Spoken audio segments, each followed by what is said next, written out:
আমাদের আজকের আলোচনায় স্বাগত। আজকের বিষয় আজাইল বা অ্যাজাইল। হ্যাঁ, শব্দটা এখন সব জায়গায় শোনা যায়। কর্পোরেট দুনিয়ায় তো এটা একটা মন্ত্রের মতো হয়ে গেছে। একদম, সবাই অ্যাজাইল হতে চায়। কিন্তু মজার ব্যাপার হলো অনেক কোম্পানি এটা গ্রহণও করে, কিন্তু ঠিকমতো কাজে লাগাতে পারে না, ব্যর্থ হয়। আর এখানেই প্রশ্নটা আসে, কেন? ঠিক তাই। আজ আমরা প্রজেক্ট ম্যানেজমেন্ট ইনস্টিটিউট আর অ্যাজাইল অ্যালায়েন্সের যৌথভাবে তৈরি করা অ্যাজাইল প্র্যাকটিস গাইড থেকে এর উত্তর খোঁজার চেষ্টা করব। আমাদের আজকের মিশনটা ঠিক এটাই, শুধু বাজওয়ার্ডের আড়ালে না গিয়ে এজাইলের আসল মানেটা বোঝা। আর এই গাইডটা কিন্তু দারুণ একটা উৎস। কেন বলুন তো? কারণ এখানে শুধু তত্ত্বকথা নেই, বরং বাস্তব প্রয়োগের কথাও বলা হয়েছে। আমরা দেখব এজাইল আসলে কি, এটা কিভাবে প্রথাগত পদ্ধতি থেকে আলাদা, আর সবচেয়ে জরুরি, কখন এটা ব্যবহার করা উচিত আর কখন নয়। চলুন তাহলে একেবারে গোড়া থেকে শুরু করা যাক। ২০০১ সালের এজাইল ম্যানিফেস্টোর কথা তো আমরা অনেকেই জানি। হ্যাঁ, কিন্তু এই যে বলা হয় আজাইল একটা মানসিকতা বা মাইন্ডসেটের, মানেটা ঠিক কি? এটা কি শুধু সুন্দর সুন্দর কিছু কথা, নাকি এর কোনো বাস্তব ভিত্তি আছে? চমৎকার প্রশ্ন, কারণ এখানেই বেশিরভাগ মানুষ ভুলটা করে। তারা আজাইলকে কিছু টুলস বা মিটিংয়ের তালিকা মনে করে। আচ্ছা। কিন্তু গাইড অনুযায়ী এর মূলে আছে ৩টি স্তম্ভ: স্বচ্ছতা বা ট্রান্সপারেন্সি, পর্যবেক্ষণ বা ইন্সপেকশন, আর অভিযোজন বা অ্যাডাপ্টেশন। একটু সহজ করে বললে। সহজ কথায়, সবাই জানবে কি হচ্ছে, আমরা নিয়মিত কাজের ফলাফল খতিয়ে দেখব এবং যা শিখব তার উপর ভিত্তি করে নিজেদের পথ বদলাব। শুনতে তো বেশ ভালোই লাগছে, কিন্তু একজন সাধারণ প্রজেক্ট ম্যানেজারের কাছে এটা তো প্রথাগত পদ্ধতি থেকে একেবারে ভিন্ন। অবশ্যই ভিন্ন। প্রথাগত বা প্রেডিক্টিভ পদ্ধতিতে তো আমরা সবকিছু আগে থেকে পরিকল্পনা করে ফেলি, তাই না? একটা বিস্তারিত রোড ম্যাপের মতো। একদম। প্রথাগত পদ্ধতিকে একটা ট্রেন যাত্রার সাথে তুলনা করা যেতে পারে। আপনি শুরুতেই জানেন আপনার গন্তব্য কোথায় কোন কোন স্টেশনে ট্রেন থামবে এবং কখন পৌঁছাবে, সবকিছু আগে থেকে নির্ধারিত। এটা সেই সব প্রজেক্টের জন্য দারুণ কাজ করে যেখানে সবকিছু আগে থেকেই জানা এবং স্থির। যেমন একটা বাড়ি তৈরি করা। ঠিক, যেখানে নকশা একবার চূড়ান্ত হয়ে গেলে আর বড় কোনো পরিবর্তন হয় না। আর অ্যাজাইল তাহলে কি? একটা গাড়ির মতো রোড ট্রিপ? ঠিক ধরেছেন, অ্যাজাইল হলো একটা রোড ট্রিপের মতো। আপনি হয়তো জানেন যে আপনি ঢাকা থেকে কক্সবাজার যাচ্ছেন, কিন্তু পথে অনেক কিছু হতে পারে। হ্যাঁ, গুগল ম্যাপস হয়তো আপনাকে জানালো যে সামনে বিশাল জ্যাম, তাই আপনাকে অন্য রাস্তা ধরতে হবে। বা হয়তো পথে আপনি দারুণ একটা রেস্টুরেন্টের খোঁজ পেলেন আর সেখানে থেমে গেলেন। আপনি ক্রমাগত শিখছেন এবং আপনার পরিকল্পনা বদলাচ্ছেন। ঠিক তাই, সফটওয়্যার ডেভেলপমেন্ট বা নতুন কোনো প্রোডাক্ট তৈরির মতো প্রজেক্টে, যেখানে গ্রাহকের চাহিদা বা বাজারের পরিস্থিতি সন্দল বদলাতে পারে, সেখানে এই নমনীয়তাটাই আসল শক্তি। তার মানে কাজের পরিধি বা স্কোপ আগে থেকে একেবারে পাকাপোক্তভাবে ঠিক করা হয় না? না, হয় না। তাহলে বাজেট কিভাবে ঠিক রাখা হয়? এটা তো যে কোনো কোম্পানির জন্য একটা বিরাট চিন্তার বিষয়।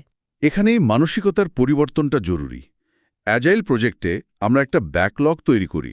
ব্যাকলগ মানে? মানে হলো প্রয়োজনীয় সব ফিচারের একটা তালিকা। কিন্তু এই তালিকাটা স্থির নয়, সময়ের সাথে সাথে এটা বদলাতে পারে। দল এই তালিকা থেকে সবচেয়ে মূল্যবান কাজগুলো বেছে নিয়ে ছোট ছোট চক্রে কাজ করে। আর বাজেট? বাজেটের ক্ষেত্রে আমরা শুরুতেই প্রতিটা ছোটখাটো জিনিসের বিস্তারিত হিসাব করার চেষ্টা করি না, বরং একটা হালকা অনুমান বা লাইট ওয়েট এস্টিমেশন করে একটা মোট বাজেট ঠিক করি। আচ্ছা। এরপর শুধু স্বল্পমেয়াদী পরিকল্পনার জন্য বিস্তারিত হিসাব করা হয়। মূল লক্ষ্য থাকে বাজেট এবং সময় ঠিক রেখে সবচেয়ে মূল্যবান ফিচারগুলো ডেলিভারি করা। প্রয়োজনে কম মূল্যবান ফিচার হয়তো বাদও দেওয়া হতে পারে। বেশ, তাহলে যে বেচারা প্রজেক্ট ম্যানেজার, তার কি হবে? প্রথাগত জগতে তো তিনি রাজা, সবকিছু নিয়ন্ত্রণ করেন। এজাইল জগতে তার ভূমিকাটা কি? তাকে কি চাকরি ছেড়ে দিতে হবে? না না, চাকরি ছাড়তে হবে না, তবে তার ভূমিকাটা পুরোপুরি বদলে যায়। গাইডটিতে এই নতুন ভূমিকাকে খুব সুন্দরভাবে সার্ভেন্ট লিডার হিসেবে বর্ণনা করা হয়েছে। Servant leader? হ্যাঁ, তিনি আর নিয়ন্ত্রক নন, তিনি এখন দলের সহায়ক। তার কাজ হলো দলের সামনে থেকে বাধা দূর করা, তাদের প্রয়োজনীয় রিসোর্স জোগাড় করে দেওয়া। এবং এমন একটা পরিবেশ তৈরি করা যেখানে দল সেলফ সংগঠিত হয়ে সেরা সিদ্ধান্ত নিতে পারে। একদম। কিন্তু এটা কি বাস্তবসম্মত? একজন ম্যানেজার তার ক্ষমতা বা নিয়ন্ত্রণ ছেড়ে দিয়ে শুধু সহায়কের ভূমিকা পালন করবে, এটা তো অনেক কর্পোরেট সংস্কৃতির একেবারে বিপরীত। দলের সদস্যরা কি তাকে গুরুত্ব দেবে? এটা নিঃসন্দেহে অ্যাজাইল রূপান্তরের সবচেয়ে বড় চ্যালেঞ্জগুলোর একটা। এর জন্য প্রতিষ্ঠানের সংস্কৃতিতে একটা বড় পরিবর্তন আনতে হয়। ম্যানেজারের সাফল্য এখন আর তার নিয়ন্ত্রণের উপর নির্ভর করে না। বরং তার দল কতটা সফল হচ্ছে তার উপর নির্ভর করে। ঠিক তাই। এটা একটা কঠিন পরিবর্তন, কিন্তু সফল অ্যাজাইল দলগুলোর পেছনে সবসময় একজন অসাধারণ সার্ভেন্ট লিডার থাকেন।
এই মানসিকতার কথা শুনতে তো খুব ভালো লাগছে, স্বচ্ছতা, অভিযোজন। কিন্তু আমার মনে হচ্ছে একটা সত্যিকারের অফিসে শুধু এই ধারণাগুলো নিয়ে কাজ করতে গেলে তো একটা বিশৃঙ্খলা তৈরি হতে পারে। হতে পারে। এই বিশৃঙ্খলা সামলানোর জন্যই কি স্ক্রাম বা কানবানের মতো ফ্রেমওয়ার্কগুলো এসছে? একেবারে ঠিক জায়গা ধরেছেন। এই মানসিকতাগুলোকে বাস্তবে প্রয়োগ করার জন্য কিছু কাঠামো বা ফ্রেমওয়ার্ক দরকার। এর মধ্যে সবচেয়ে জনপ্রিয় হল স্ক্রাম। স্ক্রাম। এখানে পুরো কাজকে স্প্রিন্ট নামের ছোট ছোট ভাগে ভাগ করা হয়, যা সাধারণত 1 থেকে 4 সপ্তাহের হয়। প্রতিটি স্প্রিন্টের শেষে দলটি একটি ব্যবহারযোগ্য প্রোডাক্টের অংশ তৈরি করে। আর স্ক্রাম টিমে কারা থাকে? ওই যে প্রোডাক্ট ওনার, স্ক্রাম মাস্টার, এদের কাজটা ঠিক কি? স্ক্রাম মাস্টার কি প্রজেক্ট ম্যানেজারের নতুন নাম? এটা একটা খুব সাধারণ ভুল ধারণা। স্ক্রাম মাস্টার কিন্তু দলের বস নন। তাহলে তিনি হলেন প্রক্রিয়ার রক্ষক। তিনি নিশ্চিত করেন যে সবাই স্ক্রাম নিয়ম মেনে চলছে এবং দলের বাধাগুলো দূর করতে সাহায্য করেন। আর প্রোডাক্ট ওনার? আসল কি তৈরি হবে সেই সিদ্ধান্ত নেন প্রোডাক্ট ওনার, যিনি ব্যবসা এবং গ্রাহকের প্রতিনিধিত্ব করেন। আর কিভাবে কাজটা হবে সেই সিদ্ধান্ত নেয় ডেভেলপমেন্ট টিম, যারা স্বসংগঠিত। তার মানে ক্ষমতাটা এখানে একজনের হাতে না থেকে পুরো দলের মধ্যে ছড়িয়ে দেওয়া হয়। এক্স্যাক্টলি। স্ক্রামের পাশাপাশি কানমানের কথাও খুব শোনা যায়। আর আমি শুনেছি এর পেছনের গল্পটাও নাকি খুব মজার। এটা তো সফটওয়্যার জগৎ থেকে আসেনি, তাই না? ঠিক। কানবানের জন্ম ১৯৫০-এর দশকে টয়োটার ফ্যাক্টরিতে। কানবান একটা জাপানি শব্দ, যার মানে ভিজুয়াল কার্ড। আর টয়োটা নাকি এই ধারণাটা পেয়েছিল আমেরিকার সুপারমার্কেট থেকে। হ্যাঁ, এটাই তো মজার অংশ। দাঁড়ান দাঁড়ান, সুপারমার্কেট থেকে গালি তৈরির কারখানায়? ব্যাপারটা ঠিক বুঝলাম না। হ্যাঁ, তারা দেখেছে সুপারমার্কেটের কর্মীরা তাক খালি হলেই শুধু সেটা ভর্তি করে, গুদামে কত মাল আছে তার ওপর ভিত্তি করে নয়। ও আচ্ছা, মানে চাহিদা অনুযায়ী সরবরাহ। একদম। এই জাস্ট ইন টাইম ধারণাটাই কানবানের ভিত্তি। সফটওয়্যার টিমে এর প্রয়োগ হল একটি বোর্ড ব্যবহার করে কাজের প্রবাহকে দৃশ্যমান করা। বোর্ডে করতে হবে, চলছে, হয়ে গেছে এইরকম কলাম থাকে। আর সবচেয়ে গুরুত্বপূর্ণ নিয়মটা হল ওয়ার্ক ইন প্রোগ্রেস বা WIP সীমিত রাখা, তাই তো? এর মানে কি? এর মানে হলো চলছে কলামে একসাথে কয়টা কাজ থাকতে পারবে তার একটা সীমা নির্ধারণ করে দেওয়া। ধরুন WIP সীমা হলো ৩। আচ্ছা। তার মানে দল একসঙ্গে ৩টির বেশি কাজ শুরু করতে পারবে না। চতুর্থ কাজটি শুরু করার আগে তাদের চলমান কাজগুলো যে কোনো একটা শেষ করতে হবে। এর মূল উদ্দেশ্যটা কি? উদ্দেশ্য হলো অনেকগুলো কাজ একসাথে শুরু করে আটকে না থেকে যা শুরু হয়েছে তা দ্রুত শেষ করার উপর মনোযোগ দেওয়া। সোজা কথায় স্টপ স্টার্টিং, স্টার্ট ফিনিশিং। বাহ, দারুণ ধারণা। আচ্ছা, আর একটা ফ্রেমওয়ার্কের নাম শুনলেই কেন যেন ভয় লাগে, এক্সট্রিম প্রোগ্রামিং বা XP। এটা কতটা এক্সট্রিম? নামটা একটু নাটকীয় হলেও এর পেছনে ধারণাগুলো বেশ যৌক্তিক। এক্সপি বলে যে সফটওয়্যার তৈরির ভালো অভ্যাসগুলোকে তাদের চূড়ান্ত পর্যায়ে নিয়ে যেতে হবে। যেমন কোড রিভিউ করা যদি ভালো হয় তাহলে সবসময় রিভিউ করো। এই ধারণা থেকেই এসেছে পেয়ার প্রোগ্রামিং। যেখানে দুজন ডেভেলপার একই কম্পিউটারের সাথে কাজ করে। হ্যাঁ, কিন্তু দুজন ডেভেলপার একই কোডে কাজ করলে তো সময় বা খরচ দ্বিগুণ লাগার কথা। তাহলে এটা কেন করা হয়? এটা কি সাশ্রয়ী? স্বল্প মেয়াদে হয়তো খরচ বেশি মনে হতে পারে, কিন্তু দীর্ঘমেয়াদে এর অনেক সুবিধা। যখন দুজন একসাথে কাজ করে, একজন কোড লেখে আর অন্যজন তখন কৌশলগত চিন্তা করে এবং ভুল ধরে ফেলে। ও আচ্ছা। এর ফলে কোডের মান অনেক ভালো হয়, ভুলের সংখ্যা মানে বগ নাটকীয়ভাবে কমে যায় এবং জ্ঞানটা শুধু একজনের মাথায় না থেকে দুজনের মধ্যে ভাগ হয়ে যায়। তাই দিন শেষে এটা অনেক বেশি সাশ্রয়ী প্রমাণিত হয়। বোঝা গেল। কিন্তু এই ফ্রেমওয়ার্কগুলো তো মূলত একটা ছোট বা মাঝারি দলের জন্য। যদি একটা বড় প্রতিষ্ঠানে শত শত মানুষ একটা প্রজেক্টে কাজ করে, তখন কি হবে? বড় প্রতিষ্ঠানের জন্য বিশেষ ব্যবস্থা আছে। গাইডটিতে সেফ বা লেসের মতো ফ্রেমওয়ার্কের কথা বলা হয়েছে। সেফ আর লেস? এদের মধ্যে একটা সূক্ষ্ম কিন্তু গুরুত্বপূর্ণ পার্থক্য আছে। লেস চেষ্টা করে স্ক্রামের মূল সরলতা বজায় রেখে একাধিক দলকে একত্রিত করতে। অন্যদিকে সেফ হলো একটা বিশাল স্তরবিন্যস্ত কাঠামো, প্রায় একটা কর্পোরেট অপারেটিং সিস্টেমের মতো। যেটা ফিন্যান্স, পোর্টফোলিও ম্যানেজমেন্ট সবকিছুকে অন্তর্ভুক্ত করে। ঠিক। তাই একটা দ্রুত বর্ধিষ্ণীল স্টার্টআপ হয়তো লেস ব্যবহার করবে, কিন্তু একটা বিশাল ব্যাংক বা বহুজাতিক সংস্থা সেফের দিকে ঝুঁকতে পারে। এত কিছু শোনার পর তো মনে হচ্ছে যে কোনো সমস্যার জন্যই অ্যাজাইলের টুলবক্সে কোনো না কোনো সমাধান আছে। কিন্তু আমি বাজি ধরে বলতে পারি বিষয়টা এত সহজ নয়। একদম না। অ্যাজাইল কি সব প্রজেক্টের জন্য সেরা পদ্ধতি? একেবারেই না। আর এটাই এই গাইডের সবচেয়ে গুরুত্বপূর্ণ শিক্ষাগুলোর একটা। অ্যাজাইল কোনো জাদুকরী সমাধান নয়। তাহলে কিভাবে বুঝবো কোনটা ঠিক? কোনো প্রজেক্টের জন্য অ্যাজাইল উপযুক্ত কিনা তা বোঝার জন্য গাইডটিতে একটি চমৎকার সুইটেবিলিটি ফিল্টার মডেলের কথা বলা হয়েছে, এটা একটা রাডার চার্টের মতো? যেটা ৩টি মূল বিষয় বিবেচনা করে: প্রতিষ্ঠানের সংস্কৃতি, দলের অভিজ্ঞতা আর প্রজেক্টের ধরন। একদম। এই মডেলটা বাস্তবে কিভাবে কাজ করে তা বোঝানোর জন্য গাইডের কেস স্টাডিগুলো নিশ্চয়ই খুব সহায়ক হবে। হ্যাঁ, দুটো দুর্দান্ত কেস স্টাডি আছে যা পুরো বিষয়টা পরিষ্কার করে দেয়। প্রথমটি একটি অনলাইন ঔষধের দোকানের প্রজেক্ট। আচ্ছা। ভাবুন তো, আপনি সেই দলের সদস্য। এখানে বাজারের চাহিদা, সরকারি নিয়মকানুন সবকিছু খুব দ্রুত বদলাচ্ছে। গ্রাহকদের কাছ থেকে প্রতি সপ্তাহে নতুন নতুন ফিচারের অনুরোধ আসছে। তার মানে অনেক অনিশ্চয়তা। অনেক। আপনার দলটি ছোট, অভিজ্ঞ এবং ম্যানেজমেন্ট আপনাদের ওপর পুরো আস্থা রাখে। আপনাদের দ্রুত সিদ্ধান্ত নেওয়ার ক্ষমতা দেওয়া হয়েছে। এই রকম একটা পরিবেশে অ্যাজাইল পদ্ধতি দারুণভাবে কাজ করেছিল। তাদের র্যাডার চার্টের স্কোরগুলো তাই কেন্দ্রের কাছাকাছি ছিল। হ্যাঁ, যা অ্যাজাইলের জন্য একটি আদর্শ পরিস্থিতি নির্দেশ করে। আর দ্বিতীয় উদাহরণটা নিশ্চয়ই এর ঠিক উল্টো। একেবারে বিপরীত। দ্বিতীয়টি ছিল একটি মিলিটারি মেসেজিং সিস্টেমের প্রজেক্ট। এবার ভাবুন, আপনি ৩০০ জনের একটা বিশাল দলের অংশ, যেখানে অনেকগুলি ঠিকাদার সংস্থা জড়িত। এখানে তো ঝুঁকি অনেক বেশি। অনেক। এই সিস্টেমের উপর মানুষের জীবন নির্ভর করছে। তাই এখানে দ্রুত ব্যর্থ হওয়া বা ফেল ফাস্ট নীতি একেবারেই অচল। প্রয়োজনীয়তাগুলো পাথরে খোদাই করা, একবার ঠিক হয়ে গেলে তার বদলানো যাবে না। আর গ্রাহকের সাথে সরাসরি কথা বলার কোনো সুযোগ নেই? নেই। সব যোগাযোগ হয় বিশাল বিশাল চুক্তির কাগজপত্রের মাধ্যমে। বুঝতেই পারছি, এখানে অ্যাজাইল প্রয়োগ করতে গেলে বিপর্যয় ঘটে যেত। ঠিক তাই।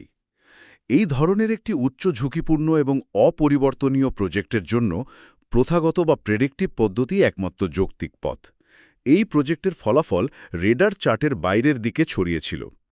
এই দুটি উদাহরণ আমাদের এটাই দেখায় যে কোনো পদ্ধতিকে অন্ধভাবে অনুসরণ করা যাবে না। প্রয়োজন অনুযায়ী মানিয়ে নেওয়াটাই আসল কথা। তার মানে আসল দক্ষতা হল সঠিক পরিস্থিতিতে সঠিক টুলটি বেছে নেওয়া এবং তারপর সেটাকে ভালোভাবে ব্যবহার করতে শেখা। একদম। আর এই শেখার প্রক্রিয়াটাকে বোঝানোর জন্য গাইডটিতে একটি জাপানি মার্শাল আর্টের ধারণা ব্যবহার করা হয়েছে, শু-হা-রি। সুহারি। হ্যাঁ, সুহারি। শু পর্যায়ে আপনি একজন শিক্ষানবিশের মতো নিয়মগুলো হুবহু অনুসরণ করেন। যেমন প্রথমবার স্ক্রাম প্রয়োগ করার সময় নিয়মগুলো অক্ষরে অক্ষরে পালন করা। আচ্ছা, মানে যা লেখা আছে ঠিক তাই করা। একদম। তারপর আসে হা পর্যায়, যখন আপনি নিয়মগুলোর পেছনের কারণ বুঝতে শুরু করেন এবং সচেতনভাবে কিছু নিয়ম ভাঙতে বা পরিবর্তন করতে শুরু করেন। কোনটা ভালো কাজ করবে? ঠিক। আর সবশেষে রি পর্যায়ে আপনি পদ্ধতিটি এতটাই আয়ত্ত করে ফেলেন যে আপনি আর নিয়ম নিয়ে ভাবেন না। আপনি নিজের অভিজ্ঞতা থেকে নতুন নিয়ম তৈরি করেন। আপনি পদ্ধতির দাস থাকেন না, পদ্ধতি আপনার দাস হয়ে যায়। খুব সুন্দর বলেছেন। এটাই মূল কথা। আজকের এই গভীর আলোচনা থেকে আমরা অ্যাজাইলের মূল দর্শন, এর বিভিন্ন ফ্রেমওয়ার্ক এবং বাস্তব ক্ষেত্রে এর ভালো মন্দ দিকগুলো সম্পর্কে জানলাম। এটা খুব পরিষ্কার যে অ্যাজাইল কোনো রেডিমেড পোশাক নয় যা সবার গায়ে ফিট হয়ে যাবে। আসল কথা হলো কোনো পদ্ধতির অন্ধ অনুকরণ না করে প্রজেক্টের পরিস্থিতি, দলের গঠন এবং প্রতিষ্ঠানের সংস্কৃতি বুঝে সঠিক পথটি বেছে নেওয়া। অনেক সময় প্রথাগত এবং অ্যাজাইল পদ্ধতির মিশ্রণ বা একটা হাইব্রিড পদ্ধতি সবচেয়ে কার্যকর হতে পারে। দিনের শেষে লক্ষ্য কোনো নির্দিষ্ট পদ্ধতির প্রয়োগ নয়। লক্ষ্য হল সফলভাবে গ্রাহকের জন্য ভ্যালু বা মূল্য তৈরি করা। সব শেষে শ্রোতাদের জন্য একটি চিন্তার খোরাক রেখে যেতে চাই। গাইডটিতে একটা ছোট কিন্তু খুব তাৎপর্যপূর্ণ পরামর্শ দেওয়া হয়েছে। কোনটা? বলা হয়েছে, যদি আপনার প্রতিষ্ঠানে প্ল্যানিং গেমের মতো কোনো পরিভাষা বেমানান মনে হয়, কারণ গেম শব্দটা হয়তো আপনাদের কর্পোরেট সংস্কৃতিতে একটু বেশি হালকা শোনায়, হ্যাঁ, এটা হতেই পারে। তাহলে তার বদলে প্ল্যানিং ওয়ার্কশপ ব্যবহার করুন। এটা একটা বড় প্রশ্ন তুলে ধরে। কোনো একটি পদ্ধতি গ্রহণ করার সময় এর মূল সারাংশ বা আদর্শ না হারিয়ে আপনি ঠিক কতটা পরিবর্তন করতে পারেন? স্মার্ট অভিযোজন এবং পদ্ধতিটিকে দুর্বল করে ফেলার মধ্যে যে সূক্ষ্ম রেখাটা আছে, সেটা ঠিক কোথায়? এটাই হলো প্রশ্ন।